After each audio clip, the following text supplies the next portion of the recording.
কাঁঠাল গাছের কাছে যাওয়া শেষ করেন।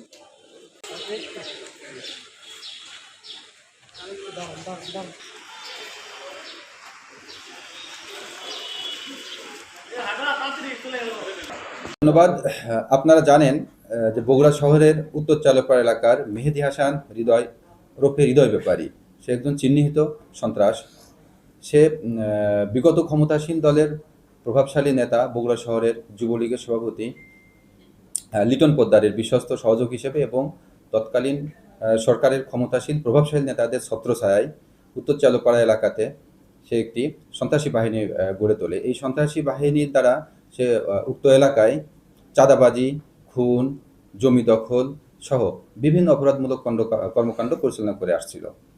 গতকালকে আমরা গোপন সংবাদের ভিত্তিতে তার অবস্থান চিহ্নিত করে গতকাল রাত 3:30টার সময় তাকে আমরা চালপাড়া এলাকা থেকে গ্রেপ্তার করতে সক্ষম হয়েছি।